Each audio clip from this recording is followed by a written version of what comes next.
Hey guys, this is Ruli01 and welcome back to Point Man Deku. And the last time, Deku just won the sports festival and learned that the previous users of One For All were inside him. Okay, so we cut back to a day later. After Izuku got home, it was time for him to relax, but he knew that his family were going to ask him about what happened. He was not sure how to answer that. Surprisingly, his parents didn't bombard him with questions. They were just glad he was okay. They wanted to know what happened to Izuku, but he's been through a lot and the answers could wait. Inko made dinner with Uraraka helping Izuku.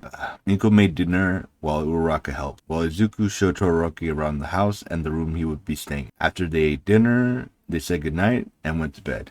Izuku and Uraraka were in the same room, and he thought it was a good time to tell her, Uraraka, it's time I told you the truth about me. Are you sure? Izuku looked hesitant, and Uraraka placed a hand on his cheek. Don't worry, I'm not afraid. Izuku proceeded and told everything from his time at Armor Camp, his powers, adopted parents, brother, One For All, and all his visions. Uraraka took it rather well. There were times she was scared to hear anything, but she cared for Izuku. Uraraka said, I'm sorry you had to go through all that. She then wrapped her arms around him. Izuku was amazed that she accepted him, with flaws and all. He just hugged her back, and then later after dinner, they went to sleep. When Izuku was in deep sleep, he found himself in his mind with the 8 users of One For All. Nana greeted him. Glad to see you're all right. You gave us quite a scare. Izuku responded. Thanks for keeping me alive. Nana looked a little worried. Izuku, we didn't keep you alive. He did. Nana points to a little girl standing in the background. Izuku recognizes the girl from one of his visions. Her image, though flickering like she was losing focus. Izuku walked towards her. Thank you for saving me. The girl reached out her hand, but before she could make contact, she vanished. Where did she go? Nana answered. We aren't sure. She comes and goes. It's like something's stopping her from reaching you. But whenever your emotions go out of control, she comes back with a stronger connection. Izuku was trying to understand, but he needed help. Tell is the only person he could talk to about. Nana continued. Well, now that you're here, there's something we'd like to discuss. Izuku stood in the center, listening to the story of One For All and All For One. So,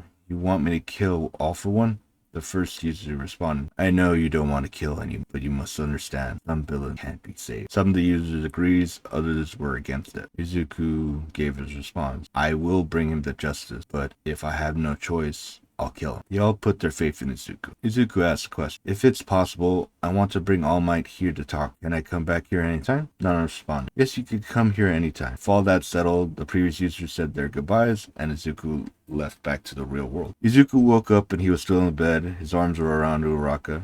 He didn't move, not wanting to wake her up. After a few moments, she woke up. Uraraka responded, Morning, Izuku. Izuku responded. Morning, Uraraka. They kissed and they both got up. Today they were making preparations for the pool party. Izuku did get permission from his parents, and everyone in class was invited except for Bakugo, obviously. All his classmates arrived, except Ida, who had a family emergency. Mina commented, This is your house? Izuku, you're so rich. Mineta then replied, He's handsome, strong, and rich. Life is so unfair. Momo then commented, This is a very lovely home you have, Midoriya. Everyone was impressed and they got excited. Izuku gave them a quick tour of his home and then they got the party started. Everyone changed into their bathing suits and they were hanging around in the backyard by the pool. Hisashi was making burgers on the grill. Everyone was enjoying themselves in the pool. Tsuyu commented, Wow, Izuku, I didn't know you had such a big and spacious pool in your home. It's amazing. Ribbit. Izuku thanked her for the compliment.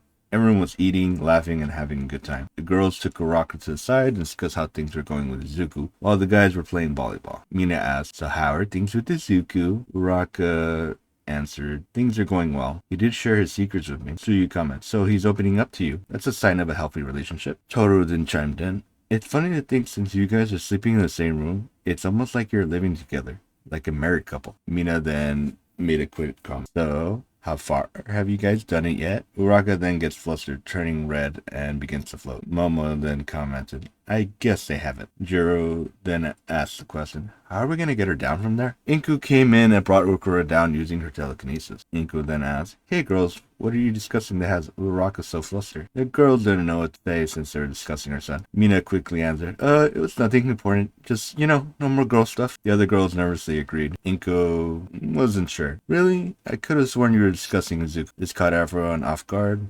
Mina responded too quickly. How did you know? Inku just chuckled. I didn't, but thank you for confirming it. Also, Uraraka only gets this nervous when discussing Izuku, so it's easy to figure it out. The girls confessed and told her everything. Inko was surprised. I see. I was curious myself, but Izuku's such a good boy. He wouldn't do that unless he was ready to seal the deal, or until he proposed. This got both the girls' attention. Mina then asked, "Do you have any embarrassing stories about Izuku growing up?" Inko smiled. "I have a few." Izuku suddenly felt a chill down his spine, and he didn't know why. Sashi was telling old war stories to the guys, and Kirishima chimed in, "That was so manly." Denki then responded, "Seriously, you're so cool. Why didn't you become hero?" Hisashi then explained, "Well, there are two reasons. One, my quirk wasn't strong enough. Second, I wanted to be like my dad. Funny, I hated my dad for a time, but deep down I wanted to be just like him." The guys were moved by that. At the end of the party, they made a toast to Deku, the winner of Sports Festival, and to Momo, who came in third. Momo was embarrassed, but Izuku told her not to be embarrassed. She deserves it for all her hard work. This made Momo blush, but she tried not to show it. The party ended and everyone went home. Okay, guys, this is a mini chapter before we go into the internships in the next one. Thank you guys for following me.